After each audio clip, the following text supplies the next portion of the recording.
One. Good evening. This is the August 22nd Canby Urban Renewal Agency special meeting. The first item on the agenda is a call to order and a pledge of allegiance and a moment of silence. I pledge allegiance to the flag of the United States of America and to the republic for which it stands, one nation, under God, indivisible, with liberty and justice for all. And now if you could remain standing for a moment of silence for our military personnel worldwide. Thank you.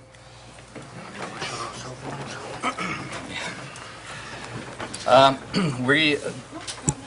main topic this evening, obviously, is the library, and we have a few more people than we have at our normal meetings. Last Wednesday night there was 3 in the audience. Tonight we have, this room is full, and I understand that there are people across the street watching the proceedings at the place to be, because we tried to get a PA system for the parking lot, but we were unable to do that. So what we're going to do tonight is, when it comes to public testimony, for people that wish to give comments, we ask that you fill out one of these yellow cards and give it to our recorder, who will put it in the official record, and then we will call you. And I'm going to call the speaker, the next speaker, and the third speaker. So if you're across the street and you want to speak, you can come across. You'll have time to get across and be called to testify.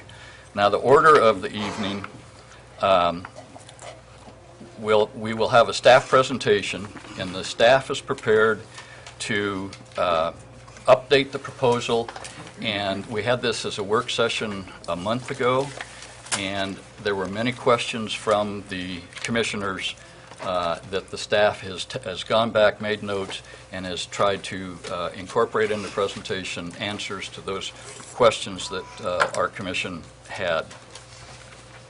I'm going to ask that all questions during the proposal be held until the proposal is completely done, and this is primarily for our commissioners.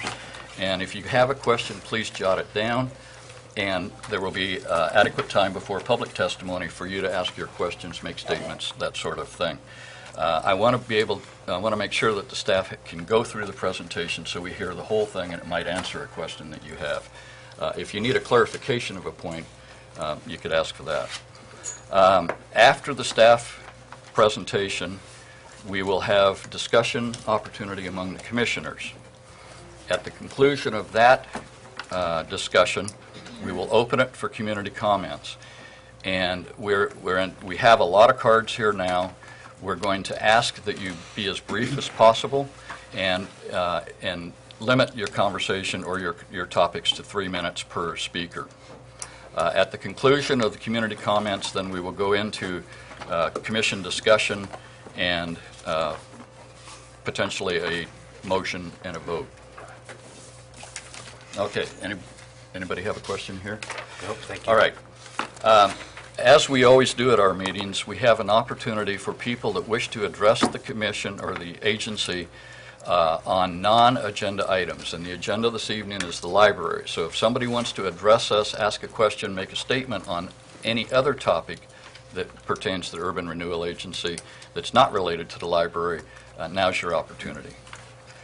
I think everybody's here for the library. So we will move on into the new business, which is a presentation and discussion on the library and City Hall location. And Greg and Penny, it's all yours. Thank you, Chair Ayers. We are happy to be here tonight, and we are thrilled. Can people hear me? Okay. Is this better? I don't know whether this is a No, it doesn't. It just goes just Okay, I'll just speak up. How about this? Can people hear me? Okay. We're very happy to see so many people here tonight. We have a lot of information to share, so we'll just get started. Wanted to go back to a study from January 2005, which was done to look at all the facilities of the City of Canby. I know Greg Ellis referred to this in his presentation a couple of weeks ago, but there are a few points in that are worth reiterating. What this study did looked at the police facilities, the city administration facilities, and the libraries. And it said, each of the facilities evaluated has significant immediate needs regarding building systems. All facilities have a dramatic need for more space. It also talked about fostering efficiency by locating city departments and employees nearing related functions, and encouraging the city to take the steps to provide adequate and appropriate environments for staff and public alike. So happily, I think we're in a situation in Canby where one of the issues that was brought up in this study has been addressed, the need for improved police facility. I think what we're presenting tonight is a comprehensive plan that will address the other facilities that were studied in 2005. So to kind of a brief recap of what's happened since 2005, in 2009, the library did an updated needs assessment of what our space needs would be. In 2010, before the Urban Renewal Agency, there was a presentation of a civic center concept for downtown on First Avenue. And then a preliminary architectural report for the library was completed on the First Avenue. That was the site identified for the library at that time. In March of 2011, the Urban Renewal Agency approved $8.5 million to place a library on First Avenue. That total budget was $10.5 million. $1 million of that is a grant expected from the county for capital improvements to the library, and $1 million the library has committed to raise. But $8.5 million was essentially set aside at that point for a library. Throughout time, work began on that, it became clear that there were some timing issues with the First Avenue site in terms of the land that was going to be used for that. So more work was done to identify a second site for the library, and the site that was deemed most appropriate was on 2nd Avenue. This was presented in June. At that time, the council had many questions. We were also asked to, to make that plan work, to put the library on 2nd Avenue, the idea was to put city offices in the building that now houses the library. So staff were asked to flesh out that plan, come back with the numbers, come back with the feasibility, look at the seismic issues that may be with the buildings that would need to be renovated, and then present them in August. So that is what we are doing today. So to kind of compare then and now, in March of 2011, the Urban Renewal Agency approved $8.5 million to fund a new library. Today, what we are coming back with is a request to increase the scope of the approved $8.5 million library project to also include 3 other things. Essentially a new city administration building that would be renovated in the existing library building, the renovation of the historic city hall into a meeting room and new council chambers, and additional parking on this existing city hall block. So the scope, the number of things that can be completed has increased, and we think that, we hope you'll agree that this will be a tremendous value for the city. So very briefly, this is the order in which we're going to discuss things. First off, we're going to talk about the revised preliminary architectural plan for the new Canby Library and the Historic City Hall, what we're calling here the Canby Community Center. I will be joined in that by Troy Ainsworth from FFA Architecture. Secondly, we're going to address some issues that were raised about the new library, providing some answers and some context for some of those answers. Then we will present the work that was done on a new city administration building to be sited in the existing library building. We'll talk then about the benefits of the overall plan for a civic center, and then staff recommendation for next steps, and then that will be an opportunity for discussion and ultimately input. So, I'm joined here by Troy Ainsworth of FFA Architecture. FFA has been working with the city since our preliminary architectural report in 2009 to help us look at the library's needs and provide information about the work that's been done since June. Thank you, Penny. Is this picking anything up? Okay. Perhaps you could turn the table around, Troy, so you could face that way, and hopefully, let's hope. Maybe people could hear you better. We still need to take the microphone. Yeah, the microphones are for the viewing audience at home, not for right. in here, so. Okay. Oh, they're not, yeah, the microphones are not for in here, they're for at home. So when people are eating their popcorn, they can still hear us talking. Okay. They get popcorn? They do. All right, a few specifics on the current concept. I think most of you can see behind me the map of downtown. When we were asked to relook at a new site for the library, there were two options that were identified as good options. One is what we're calling the Second Avenue site. We are right here right now. The previous plan had the library on the south side of the site. And then the other plan that was identified, or the other site, is the existing library site right here, the existing library being the square building. But due to the size requirements, we looked at a larger area. So working this spring with the planning group, with the stakeholders, it was determined that the Second Avenue site was the preferred site for this study. And so we went about looking at that site, this north half of this civic block.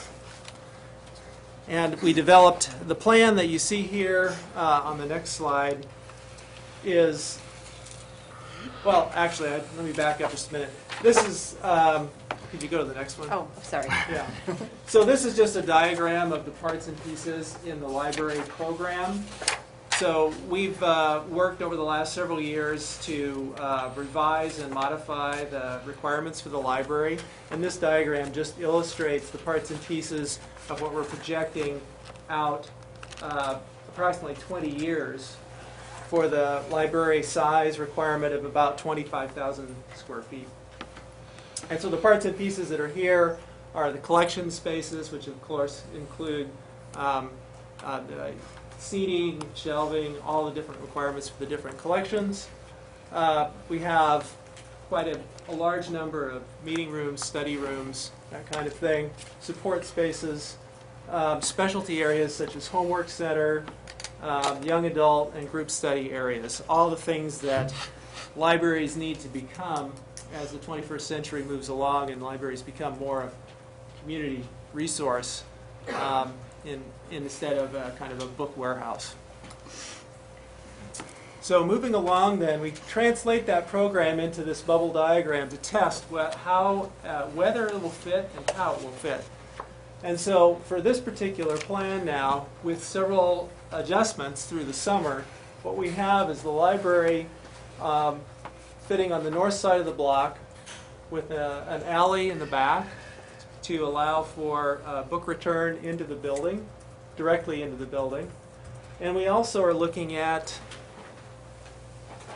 keeping the existing City Hall, demolishing just this wing of the building to allow the new library to be built right up to the existing City Hall, and then reutilize the existing City Hall for City Council chambers, and also potentially, when there's not a conflict, it can be used, of course, by the library and for any other civic public meeting or gathering functions.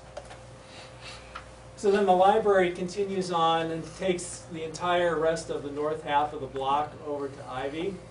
And all the different spaces here are shown with the colors that we programmed, so we keep track of everything. Another thing that occurred when we came back and revised this summer was we really looked at the south part of the block. To make this work, there needs to be a land swap between the city and Cub. And so we started to talk about the potential of that to make a better plan overall, because one of the things that's been a concern has been parking. And so we looked at the potential of the south part of this block to accommodate parking for the public and for Cub and for, whoever might be parked there. We were just looking for space. So what we are showing now is a 19-car parking area here between Cub and the Oliver building. And we're also showing where the current police building that's been moved out of is another surface parking area that combines spaces that are directly adjacent to Cub and then other spaces here. And we're envisioning that these would most likely be used by library patrons when the rest of the surface parking was occupied. So this was potentially a really good and more intense use of this block. To make this work, we modified the plan a little. We had some support functions and study spaces that spanned across here. And to allow enough space and to provide a loading space here, we took those and kind of grouped them around and took part of the alley space here because we couldn't. Then we were discouraged from having a plan that would dump traffic onto Ivy. So right now we've worked this plan out so that we have kind of a clockwise circulation of traffic.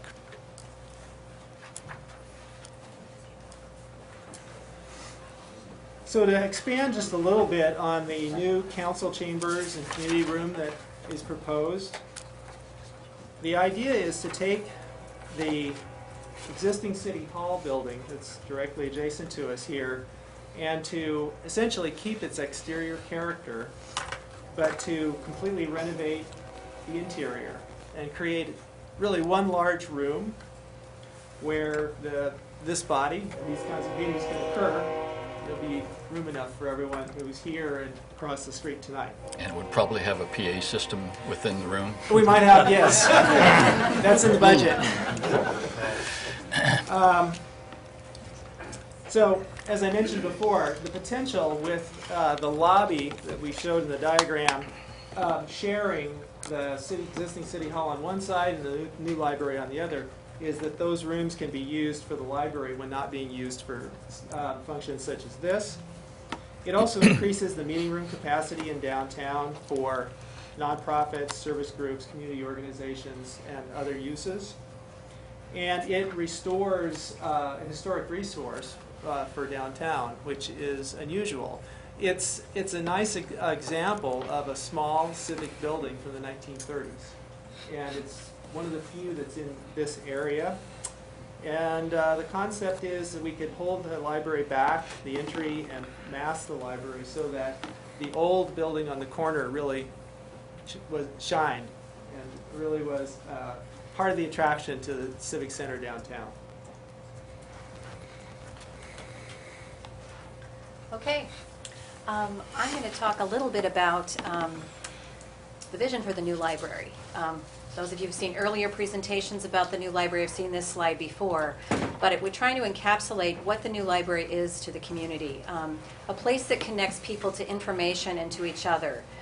We're thinking about it as Cammie's cultural center and living room, a magnet for downtown visitors, and a catalyst for economic development.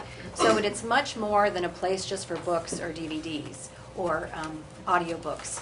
It's the heart of the community, the place where people gather, and we'll be talking more about that tonight.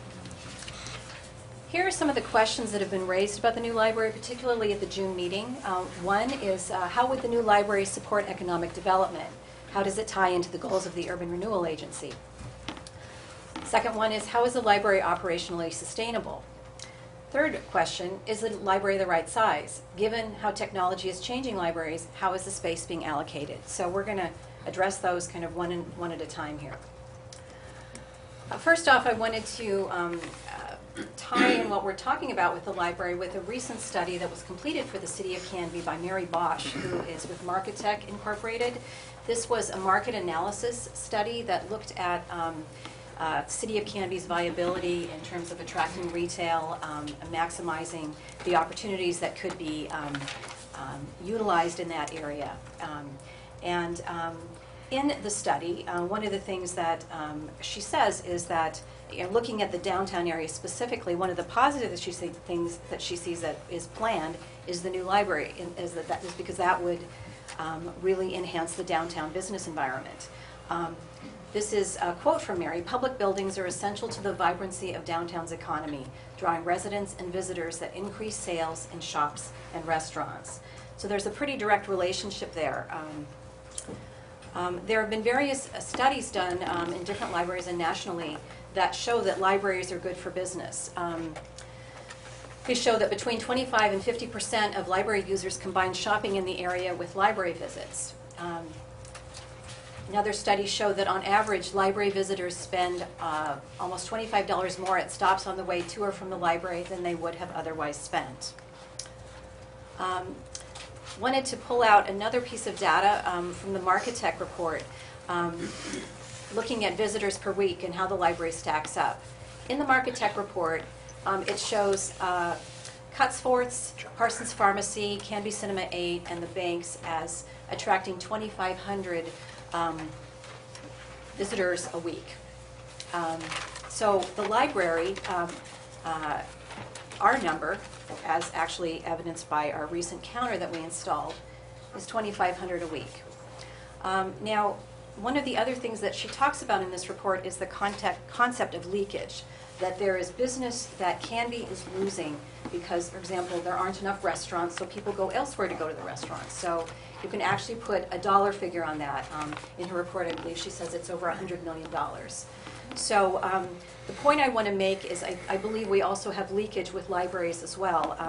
Our neighbor library, the Wilsonville Public Library, keeps statistics on their summer reading participants by zip code. So they knew where their participants come from. Their most recent set of statistics, 7% of the children who do summer reading at the Wilsonville Public Library live in Canby. That's almost 150 children. So the question I would raise is when children do summer reading, they come back regularly, they're doing their, summer reading. Got a young proponent out there. They're coming to the library regularly throughout the summer. You multiply that multiple times. Which Thriftway are those families shopping at? Are they shopping at Cutsforth Thriftway in downtown Canby? Or are they shopping at Danielson's Thriftway in Wilsonville? So the point I would make is that a new library will attract even more people than the one we have, and I think will have a positive effect on the downtown environment and will help all the retail.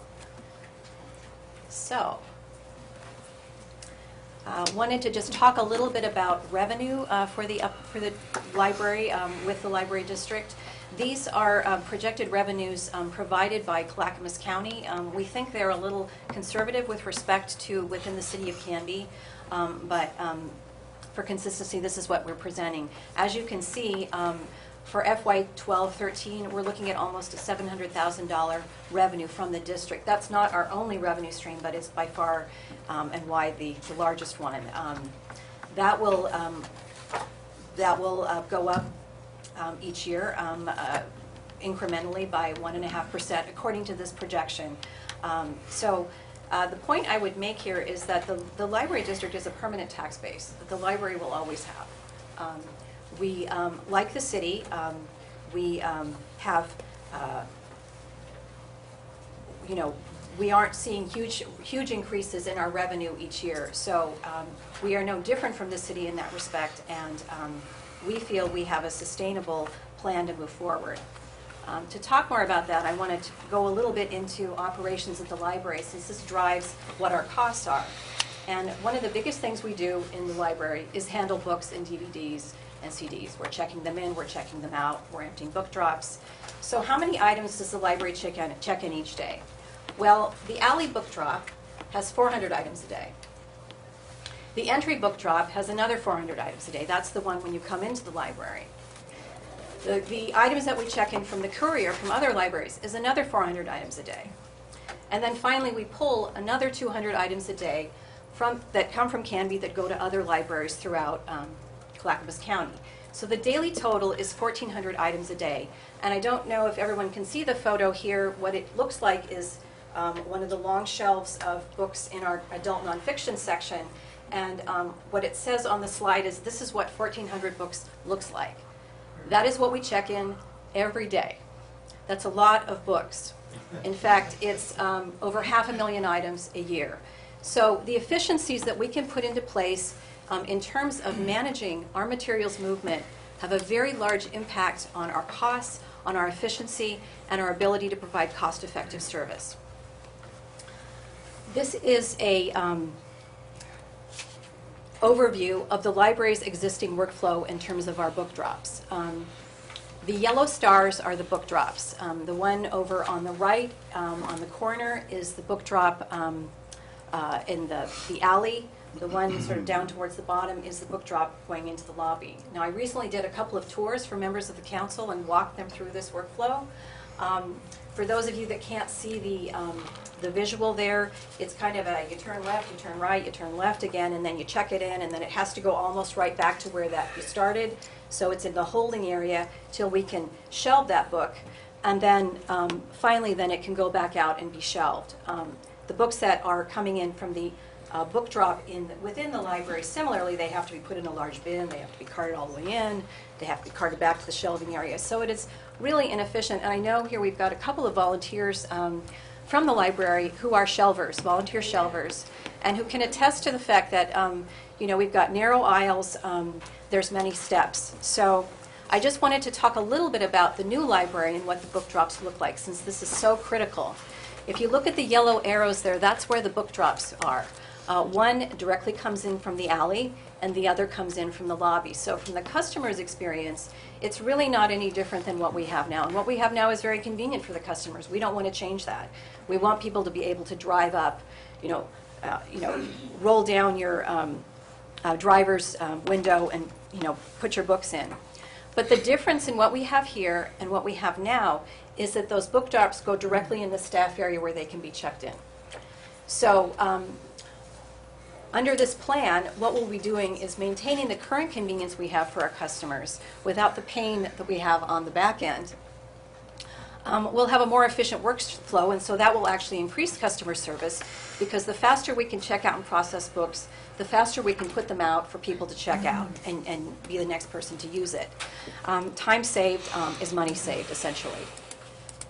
Other efficiencies in the new library will be no added FTE. Our plan is to maintain the same FTE in the library as we have now. Penny, Yes. excuse me, could you explain to the people what FTE is? I'm sorry. Thank you very much. FTE means full-time employee. So if you have 2 half-time employees, that's 1 FTE. If you had 2 full-time employees, that's 2. So it's not bodies, it's full-time equivalents. Thank you, Rich. Another efficiency we expect in the new library is increased use of volunteers. We already rely on volunteers for hundreds of hours of help without which we could not run the library. What is typical of new libraries is they generate a lot of interest in the community. And when that happens, volunteers come out of the woodwork that we don't know about now, who are willing to assist us in some of this materials movement work. Other efficiencies include self-checkout machines. We have 1 in the library. We would expect to put more in. Radio frequency identification, which is a different way of tagging the books that increases our ability to maintain inventory, improve security, also reduce repetitive motion things for library employees, because you can check in or check out more than 1 item at the same time. If you've checked out a book at Washington County or Multnomah County, they have RFID. And there'll be greater energy efficiencies in a new library. The equipment and lighting and building materials will all be built to 2012 standards. Lastly, I wanted to talk a little bit about the idea of the library as a community center. Many people are familiar with the book Bowling Alone by Robert Putnam. This is a quote from his other book, Better Together, Restoring the American Community. And I'll just read it. The new neighborhood library functions as a kind of community center, a place where people get to know each other, where communities find themselves.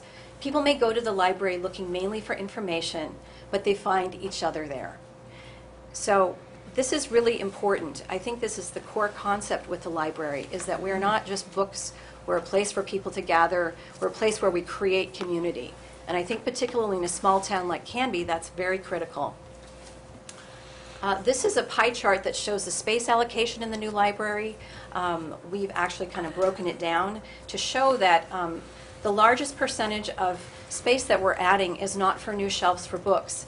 It's for precisely the functions that we lack in the current building.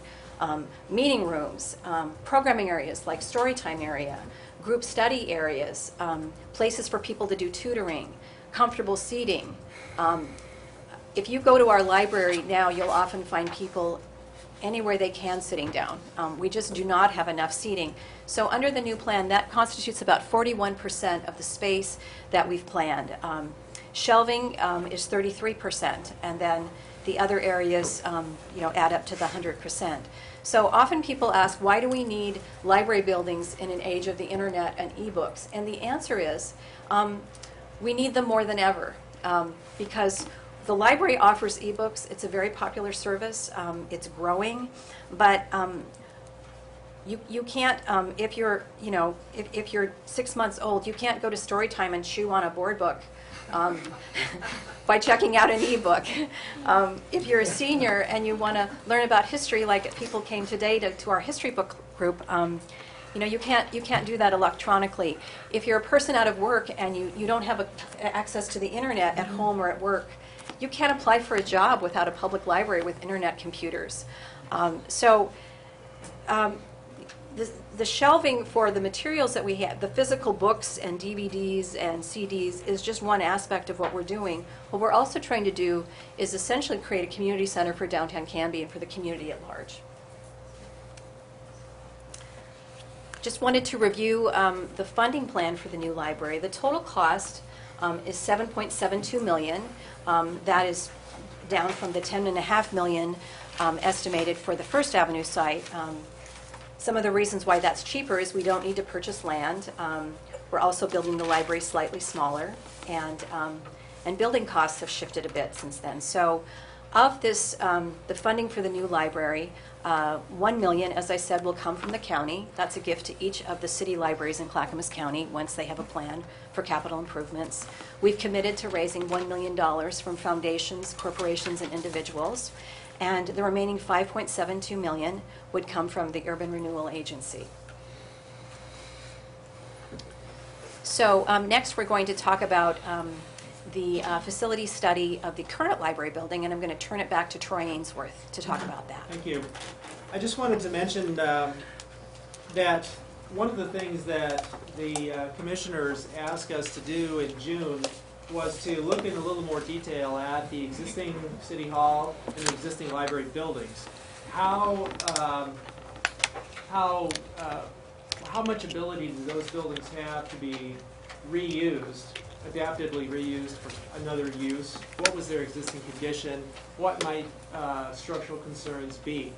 So one of the things we did this summer, in addition to kind of modifying the site plan for this block, is we and our engineering consultants looked at both of these buildings. And the result of that was that both buildings are in relatively good condition. They both do require some structural upgrades, but not what we call a major seismic upgrade.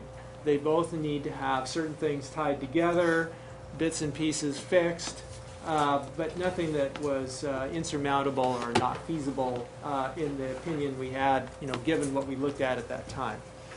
Also, we were asked to do kind of what we call a test fit of the program information that the city provided to us to say, well, if you have the city council functions in the old building, does that fit? Does it work? Is the shape right? Those kinds of really basic questions. And then for the existing library, they ask us to look at how will the city offices fit there? Will they fit? And if so, how do they fit? And so in both cases, the answer was that they do fit. We're working from a preliminary program that was developed by the city, and it also extends out 5 years from today.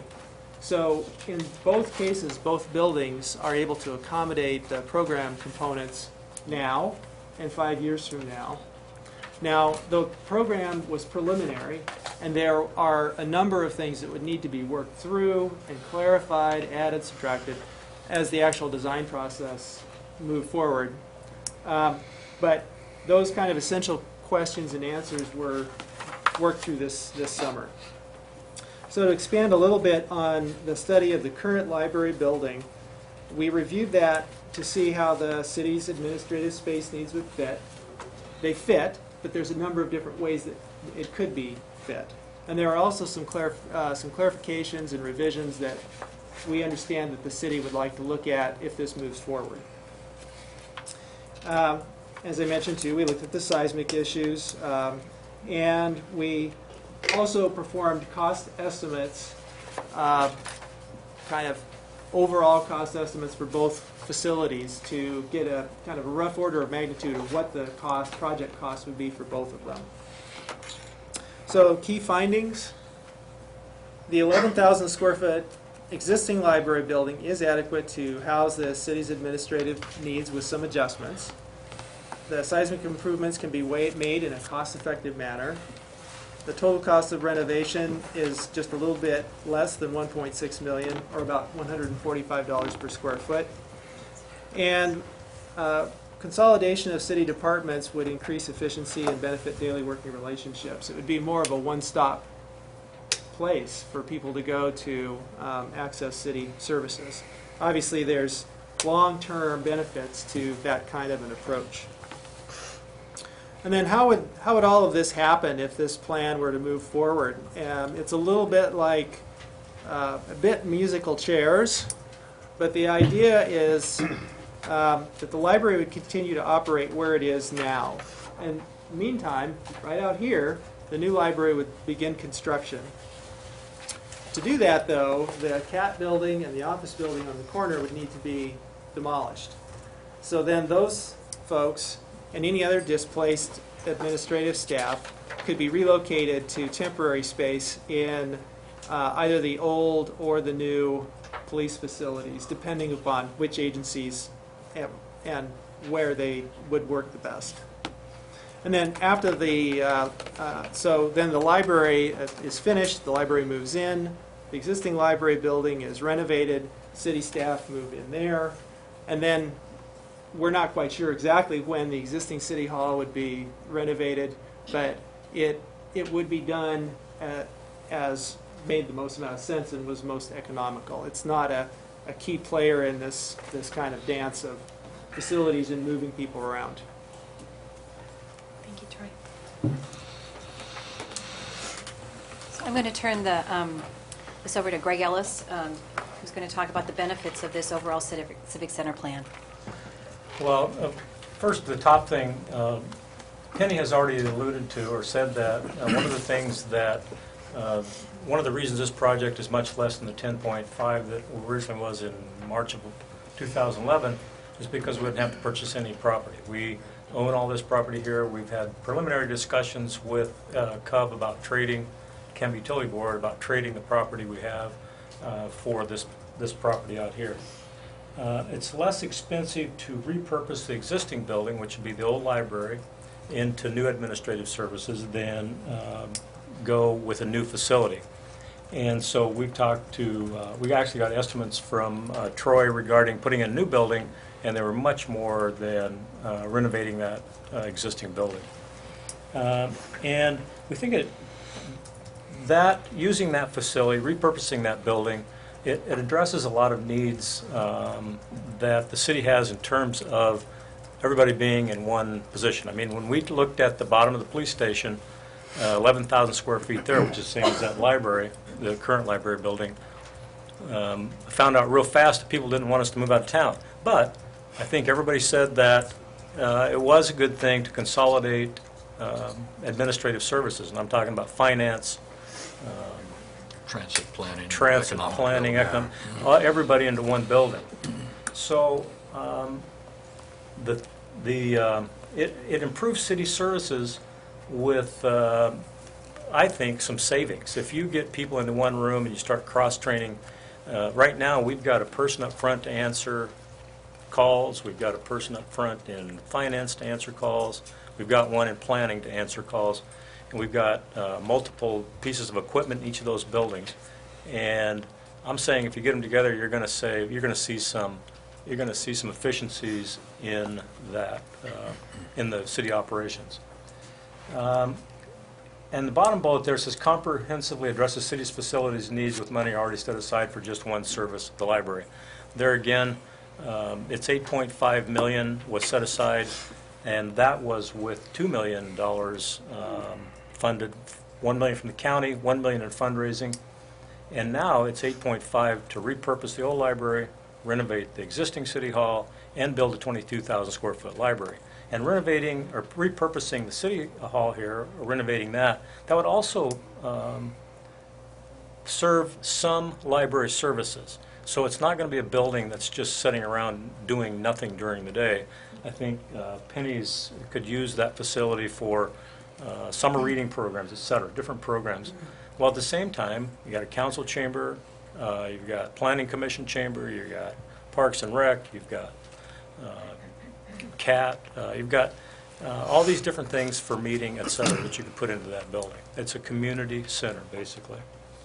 So, go next one. Oh, yeah. We think it improves city services with no tax increase. I mean, because if it's coming from urban renewal agency dollars, it's not increasing people's taxes. There's no increase in taxes. Property taxes. Property tax, yeah, exactly.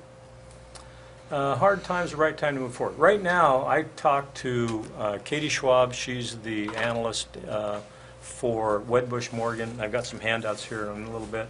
But she said when we did the police station last year, bond rates were at a 40-year low. She said currently they're at a 50-year low. And construction costs are also relatively low.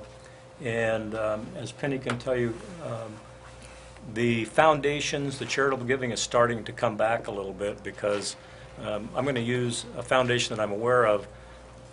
The Ford Family Foundation went from $900 million down to $600 million in assets in like a 2-year period, 7 and 8, somewhere in there. And now they're back up into the $1 billion range. So they're starting to get back to where they can give out some dollars to projects like this. And they have a history of funding projects like this. And the Civic Center projects will create jobs, put people to work on the short term. I mean, you know, construction, et cetera.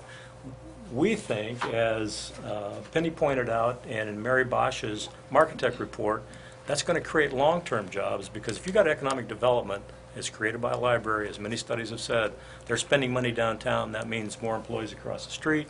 That means more vitamins sold or whatever. So my point being that, you know, it is economic development.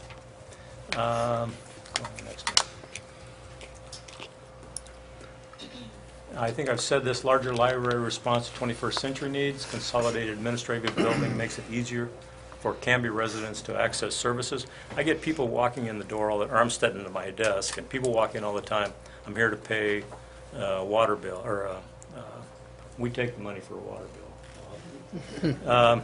But pay our sewer bill, or get a permit for planning, or pay a ticket, or whatever. And we have to send them down to the other building. We get that constantly.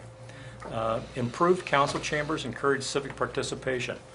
Take a look right now what you got, and I don't know what the crowd's like over at Place to Be, but I think there's a demonstrated need for increased size. Add parking, invites people downtown. We're going to put a little bit extra parking in. By the way, in October we will be bringing a parking study to the council.